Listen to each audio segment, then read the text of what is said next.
Ready to go live. Well, there we go.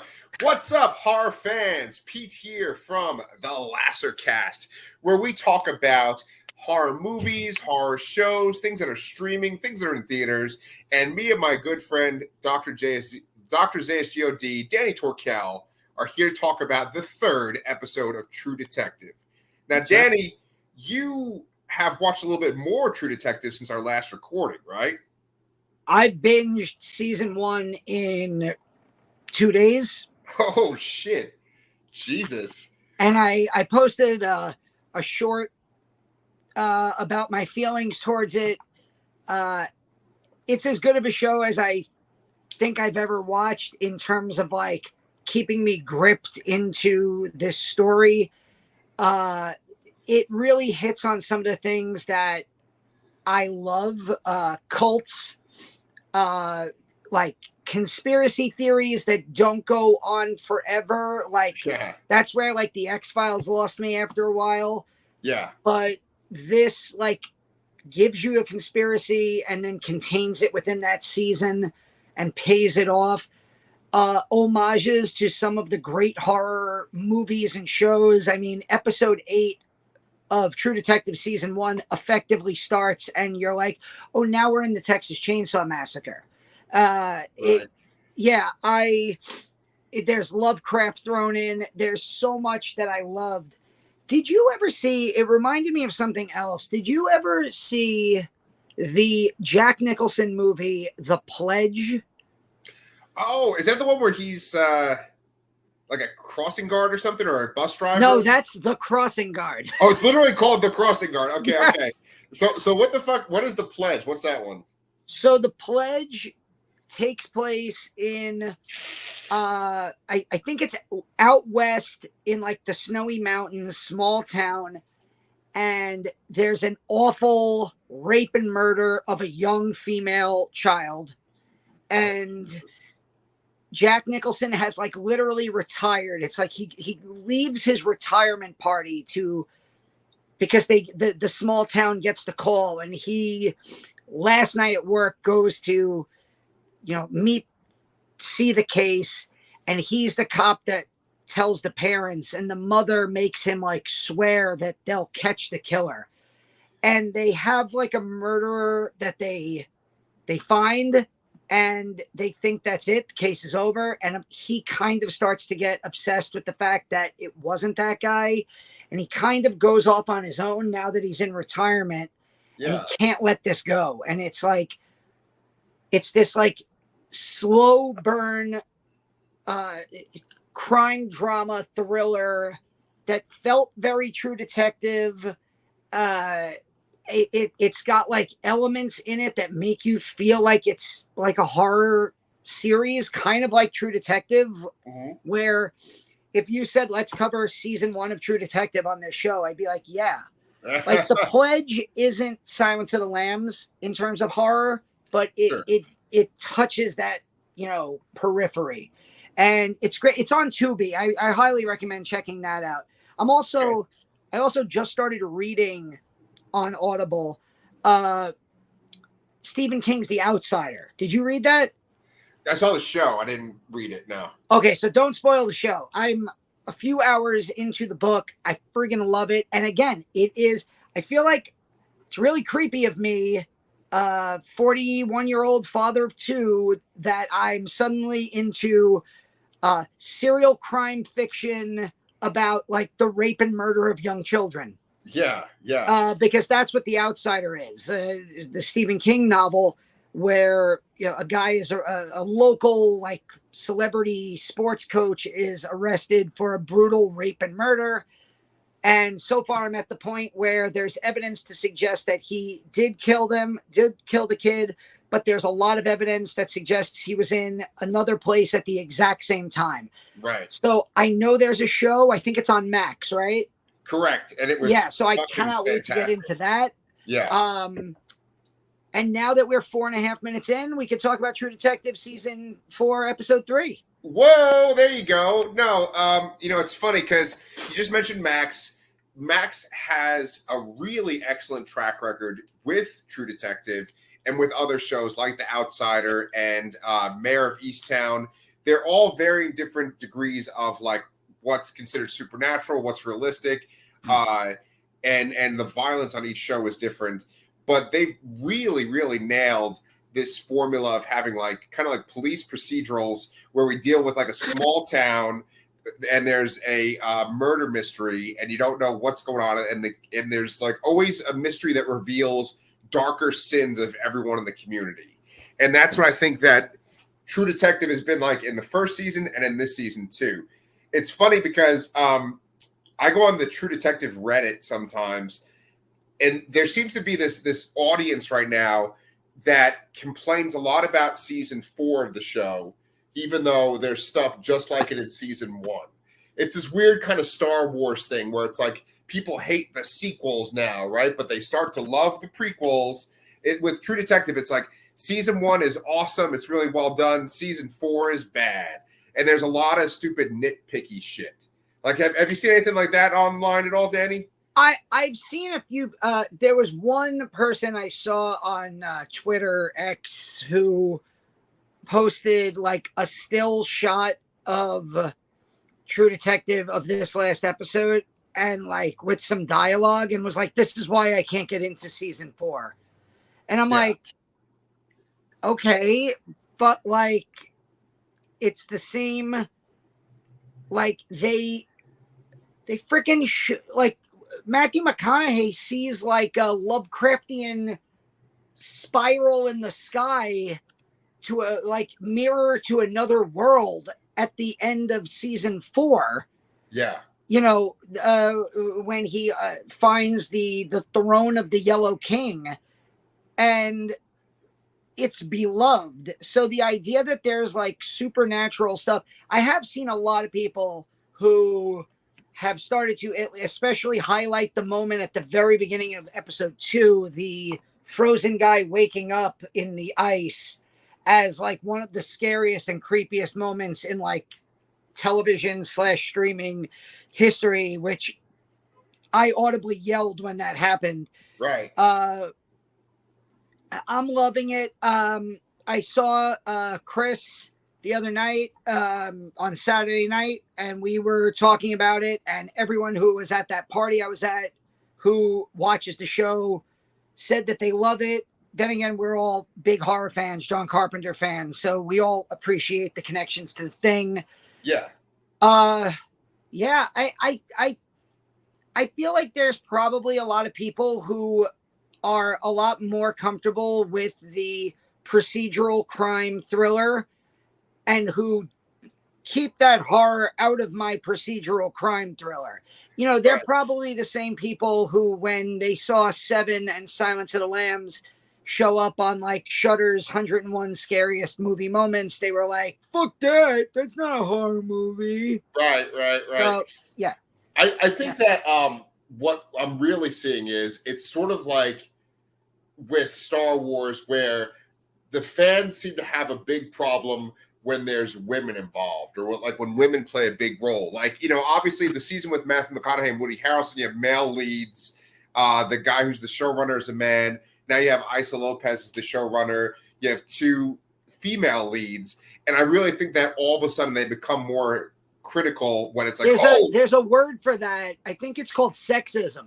Yeah, or misogyny. Yes. Misogyny, yeah. Yeah, either one works. But like, so did you know that the NFL is rigged because of Taylor Swift, and it's all a plot to steal the election for the Democrats? Yeah, I know, man. I know. Okay. Such a fucking stupid world we live in. But like some of the complaints I've seen, like one person was pointing out how you know, incompetent the police seem in this town. They were saying how they have to get a vet to come in to look at this collection of bodies that's in the ice skating rink, right? Now, one person pointed out, they're like, why did they have to get a vet if there is a hospital in the town? Like, there isn't a person that could do a medical examination that works at that hospital? I think that's actually kind of a credible thing to ask. You know, the defenders have basically said that this is like a small town. There's barely a police presence there. It's a lot of like people that are just like locals that work there. The town barely has any water to begin with. It's so small. So I think that like they like to point out that the police are incompetent or there's these things like that. But like, go ahead. That you just reminded me of the person who I mentioned earlier who complained, gave like a still shot. It was like, oh, what a convenient fight to break out in the hospital. Yeah. So that,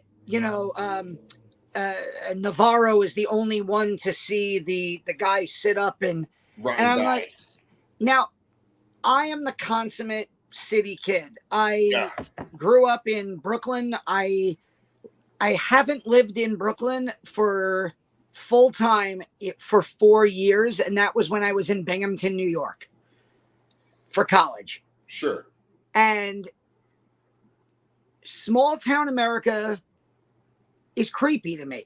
It is. Yes. And I feel like, and I feel like for somebody who grew up in like the sticks, probably city life is crazy. And there's all different like stereotypes and, things that you think about, them city folk. Right. And so I look at it, and again, I'm not trying to defend it. I'm just trying to use the show's logic. Yeah. It's fucking Alaska. and it's the northern pine. It's like the part of Alaska where the sun goes down and doesn't come up for a month. How many people realistically are living in this town? Yes. Not to mention the show establishes from the first episode that nobody really trusts anybody in this town. Yeah. Because there's the people that work for the mine, and then there's the indigenous people who don't like those people, kind of like a Lakota pipeline situation in a different part of the country, where they view it as the destruction of their ancestral land, the destruction of resources. You mentioned the water is turning black in some points. There's a scene in this episode where a baby is born stillborn. Yeah. And, it's, so there's obviously a distrust amongst this small population. The one of the leading police officers has to like recruit his local friends to go out and find, look for Clark, the one survivor of the station. The massacre. Yeah. So it's like, it's not too much of a stretch for me as somebody who literally just came on to True Detective, within the last 3 weeks. I watched these 3 episodes and I binged season 1 in retrospect, like years later, nearly a decade later. Yeah.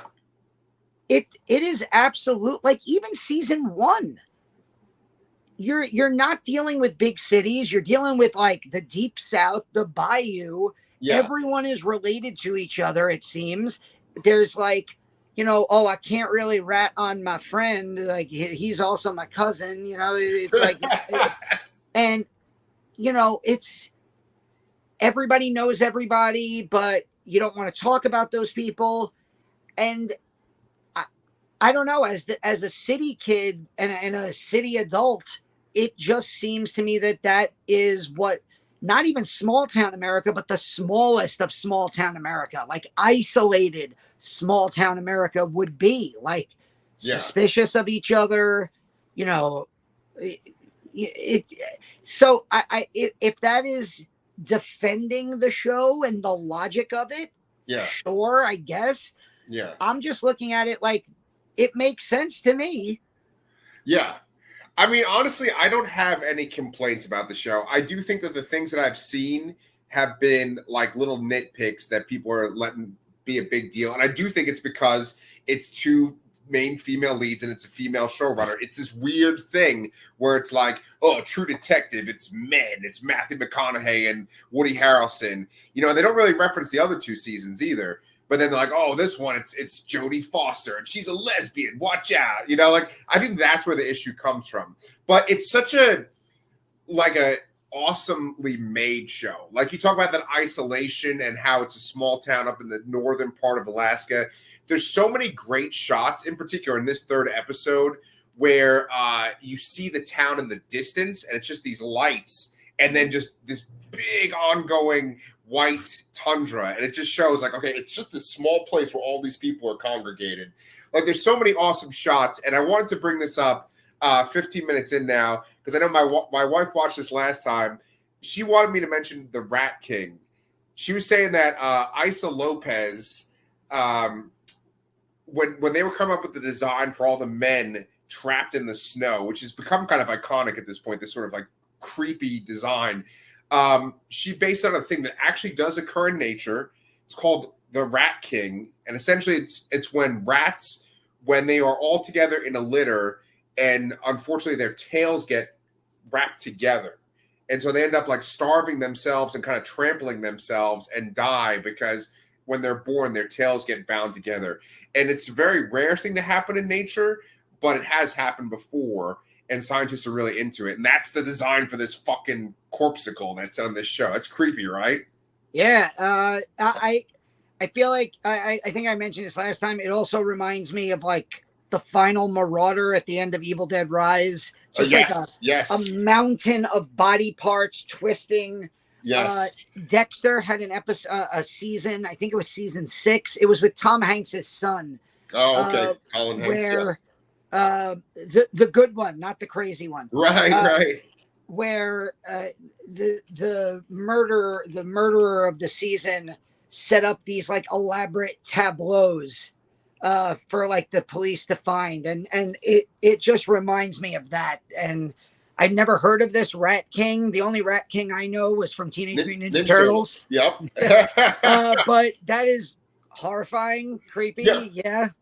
And it's so funny because like the Rat King idea is something that is like these creatures are born and they die when they're born because of circumstances. That's a big part of episode 3. We don't really see the corpsicle that much in this episode, but we do hear about one birth and we see one birth happen. The episode begins with a flashback to where Evangeline meets Annie K for the first time. She's going to arrest Annie K for something that she did in the form of a protest. She goes to where Annie K is, and she's actually like at a birthing center. And when it's interesting because like when Evangeline shows up at the birthing center, you hear this woman screaming, and it sounds like, oh shit, maybe someone's being murdered or something like that, right?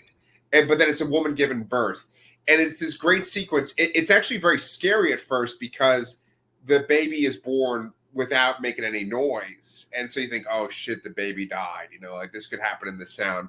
But then Annie K is able to save the baby with some CPR. And it's just this touching scene, and we see like who Annie K is as a person. Later on in the episode, you already kind of mentioned this already, but there's a baby that's stillborn, and it's in the indigenous community, and they're all very upset. That sequence was really touching because Jodie Foster comes to like pay her respects essentially, and there's this sort of noise that the indigenous people are making when they are grieving. And it's this very discordant kind of noise that kind of throws you off. It kind of puts you on edge, right? Would you agree?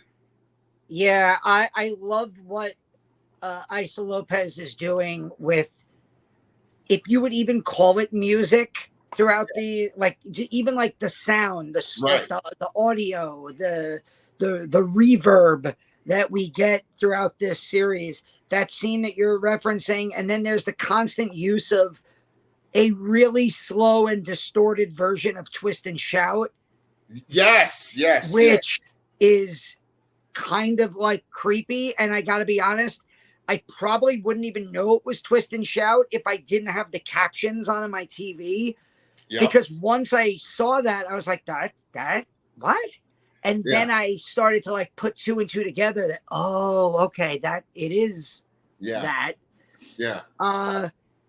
So let's talk about that, because that part is such a crucial part of this show. I thought that the rift that was caused between, Danvers and Navarro was the Annie K case, but it turns out it wasn't.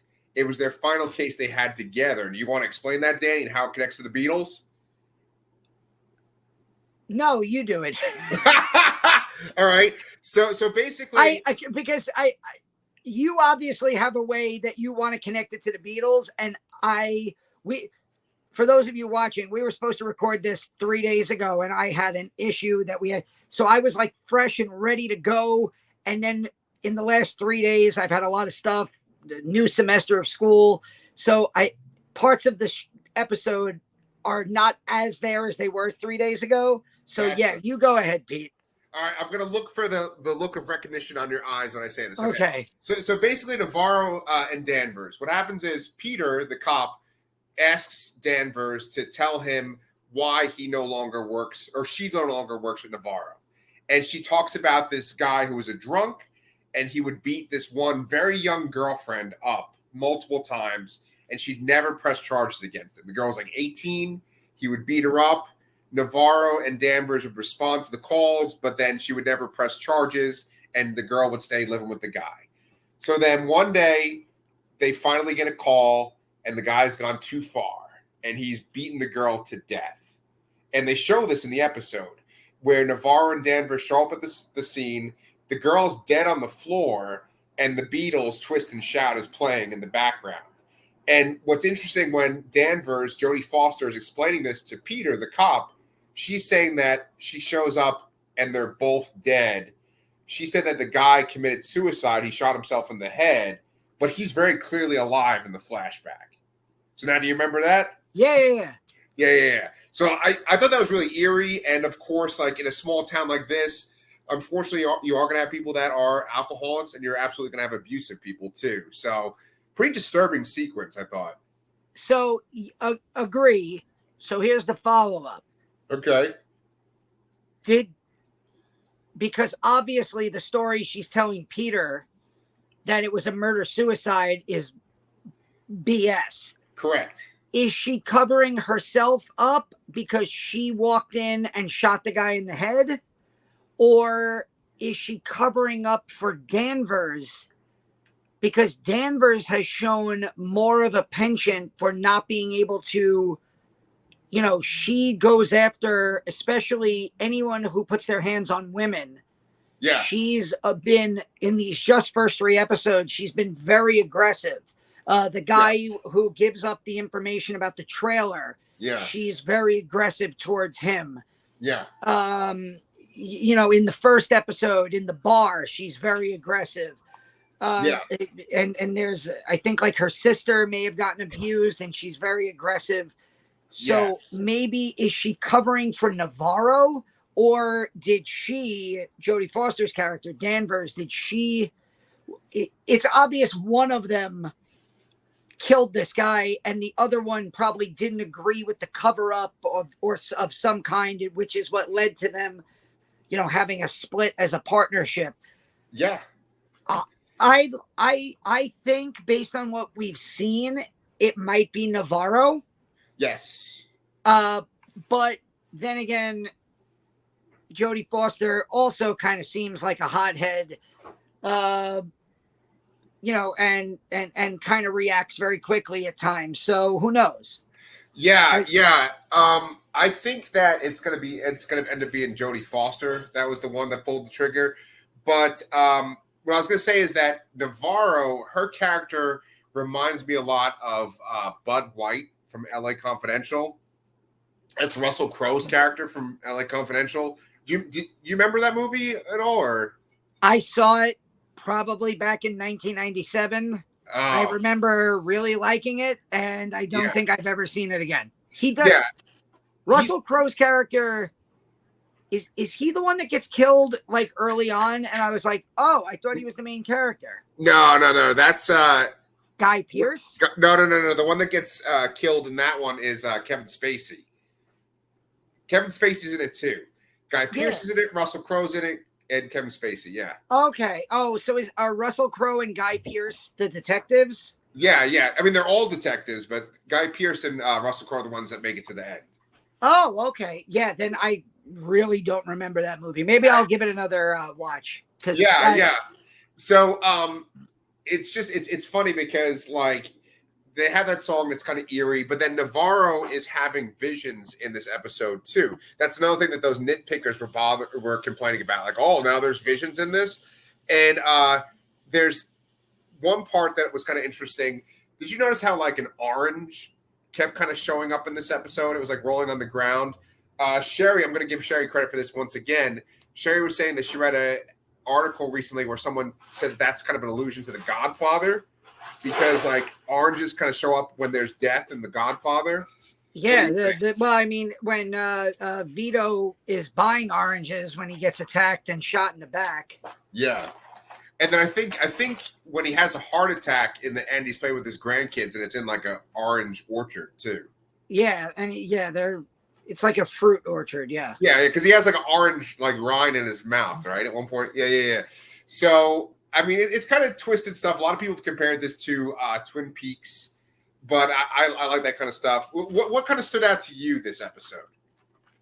I mean, obviously the ending with the amputee coming. I like that they alluded to, and I kind of thought that this was the case because they had been building to this, but they allude to like Navarro having like an indigenous part of her life that she is has either turned off or left behind, and I feel like there's some kind of like spiritual awakening that is coming for her character, especially with these visions you're talking about. Did you remember that there's this part where she's like slips and hits her head, and then she wakes up in the desert. Right, she's in the desert, and then this like little boy kind of touches her, and he's got the polar bear with only one eye. And he's like, "Tell my mom something." I think he says something like that. Yeah. There's a line she says in this one. There's a really long sequence where like her and Jodie Foster are in the car driving somewhere, and she says, "When I'm by myself, I pray," right? And then Jodie Foster says, "Oh, you tell God things?" And then she says, "No, I listen." And that's kind of where the scene ends, so she doesn't like elaborate on that. But that in itself is like an interesting thing, that she's like getting these visions from God, right? Yeah. I like, it's like you say, like I feel like I have to defend a show that I don't have any issues with so far. I'm really into it. I think they're hammering home a lot of the Thing qualities.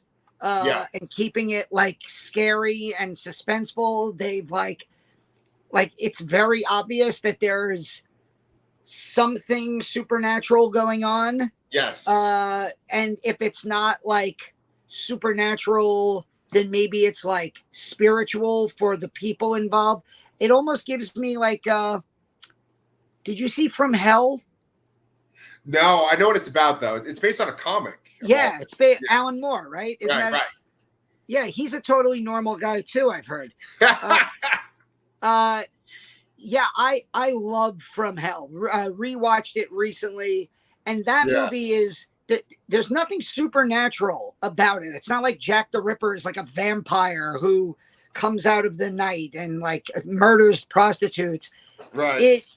But in the movie, Johnny Depp is kind of what's the word I'm looking for, where he gets visions. He's like a medium.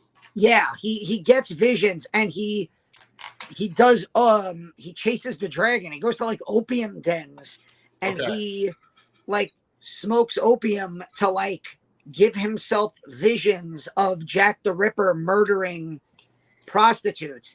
And he uses that to like help solve the case. But the case itself and the murders are done completely without any supernatural elements to them. Sure.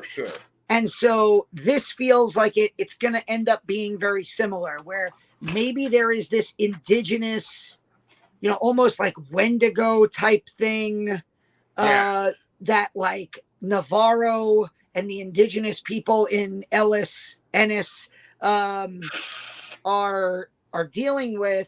Right. That only they see, and maybe it helps them solve the murder of Annie Kay and the murder of these people from the Salal station. But, it's supernatural for them, but not to the plot of the mystery. You know what I mean? I do know what you mean. Yes. Yeah. So I don't know how far Issa Lopez wants to take it. with the supernatural. Yeah. Because I mean, we've talked about covering Tigers Are Not Afraid. That is as great a movie as I've ever seen that marries real world, this is actually happening and is terrifying in real life, like Mexican cartel horror with there is supernatural shit going on. And it marries those two together in just this perfect blend. So she can do that. Yeah. And I'm there. As a horror person, I'm there for that. I don't need, if True Detective season 1 ended with a fucking elder god coming down and killing Matthew McConaughey, I would have been like, fuck yeah, let's go.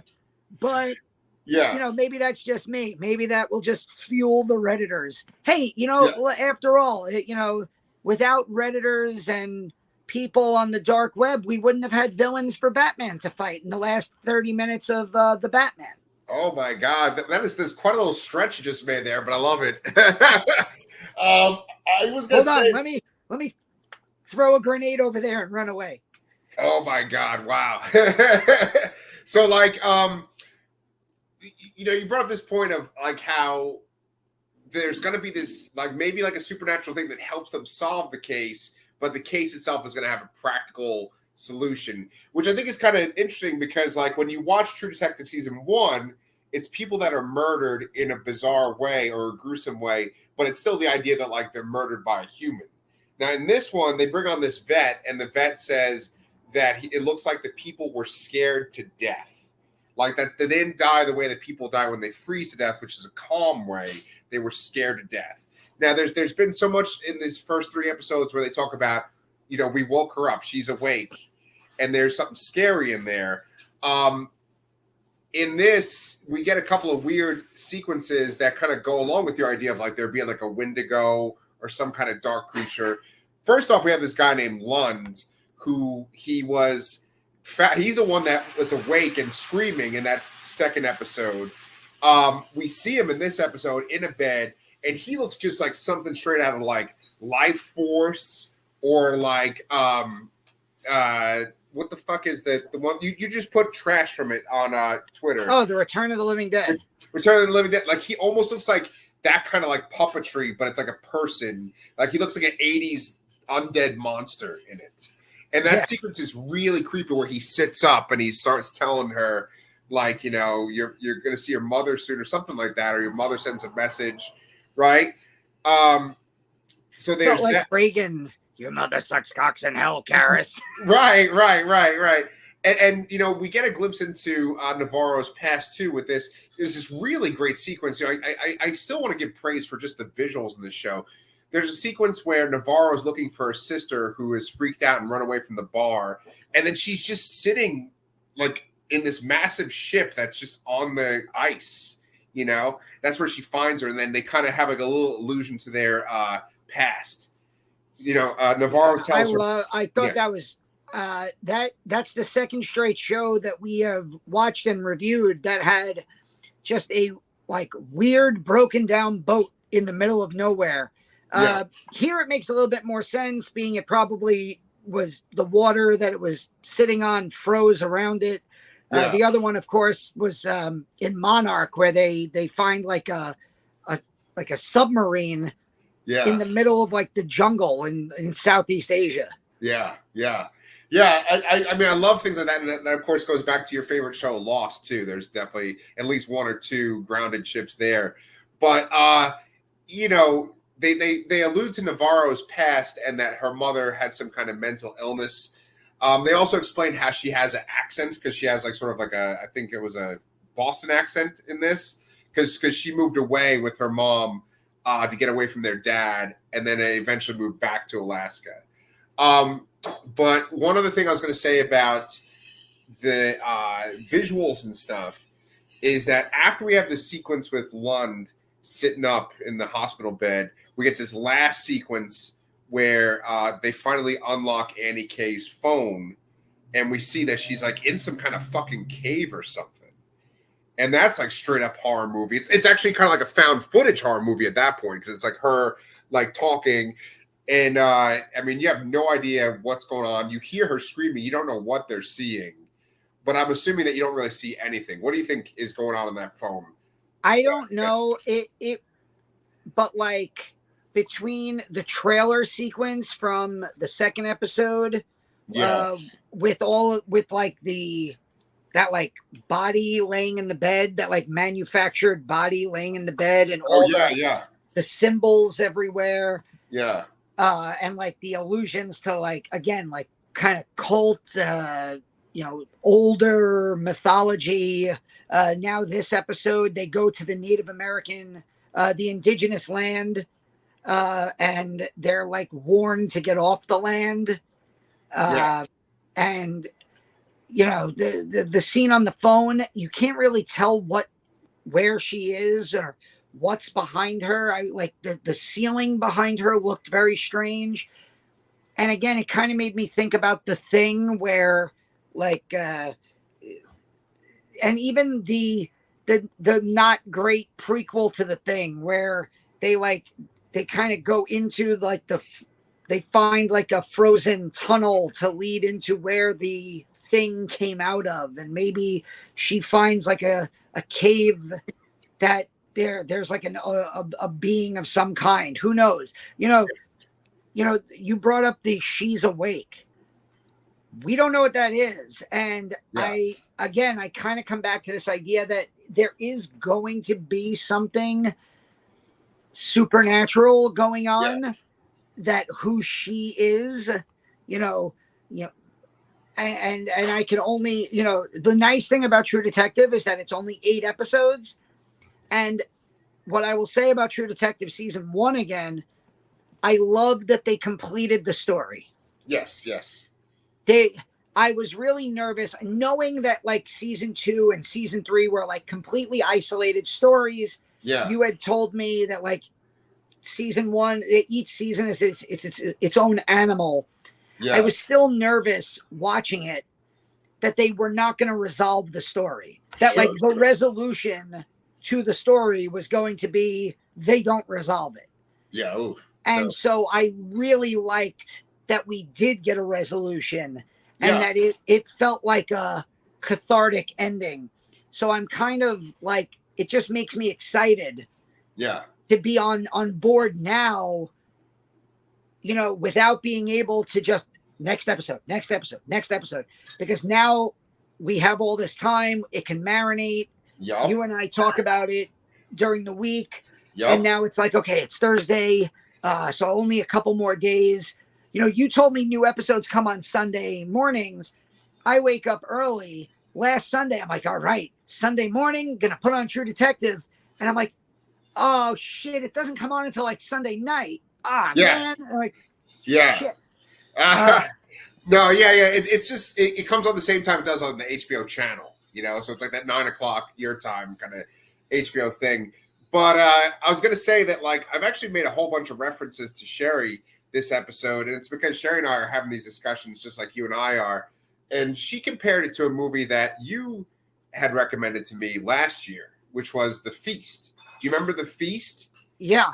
That movie where it's like this like entity kind of takes over this girl, and then they have that like get together, and then horrible things happen to all the people at the get together. She was like, maybe it's like The Feast, where this thing wakes up because they're mining where this thing was sleeping, and it comes out, Well, that was the other thing with Annie Kay, where her whole thing was protesting the mine.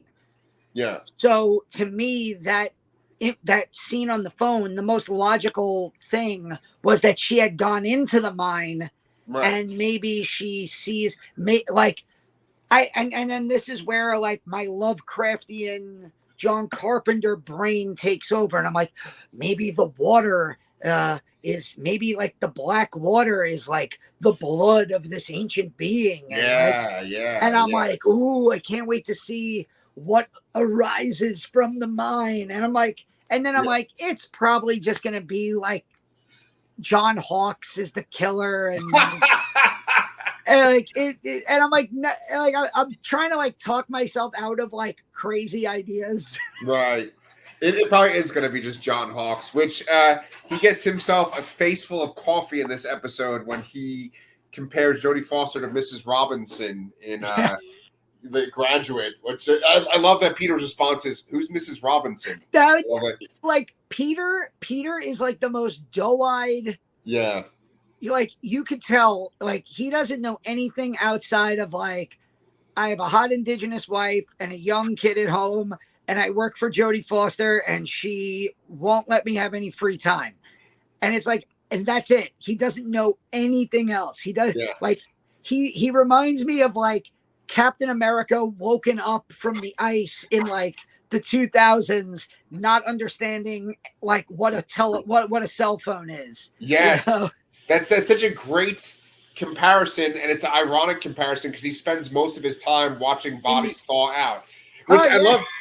In this episode, I love because his friend who's the vet says like, dude, how long have you been just sitting here staring at these bodies, you know? I think we made that point last week. Like Jodie Foster's stepdaughter just like walks in to like sit with him in front of this mountain of like 6 frozen dead bodies. Yes. Like that are contorted to look like they're like, you're like, oh yeah, look at that guy thawing out. So yeah, how was your day? Like, look at his frostbitten dick. Yeah. So anyway, that's probably, once we say frostbitten dick, that's a good sign to wrap it up. Danny and I, we're gonna keep recording the show. I'm thinking that this Monday we'll get a chance to talk about episode 4. Is there anything else people should check out on the channel? Really, I think the only thing I've posted this week was my like probably 50-second just quick review of season 1 of True Detective. If you've somehow not watched it, I don't spoil anything in there, even though I'm pretty sure I spoiled everything talking about it. I do have something exciting coming up next week. I'm going to be at the IFC Center in Manhattan 3 different times. They're doing a Dario Argento retrospective. So I'm going Sunday afternoon. I'm going to see Inferno, which is one of my favorite Argento movies. Yeah. Then Monday, I'm going to the Shudder showcase of Tenebrae, which is fucking great. That's been on Joe Bob before. Another one of his best films. And rounding it out, going Thursday night, I'm seeing Panico, which is a new Dario Argento documentary that is coming out. I think about like his life and his films, and I think that's coming to Shudder later this month. That's very cool, man. Jesus, all right, you got it all set up. Yeah, I'm sure there'll be some cool videos spurned on from that then. Hopefully, and like I said, I'd love to record with you. Maybe next Saturday we can do Tigers Are Not Afraid, which was Isa Lopez's like absolute stunning horror film that came out probably about 5-6 years ago now. Yeah, I'm definitely down. I can watch that this week, and then we can talk about it for next time. Yeah, so until then, guys, Danny and I will be back next week for True Detective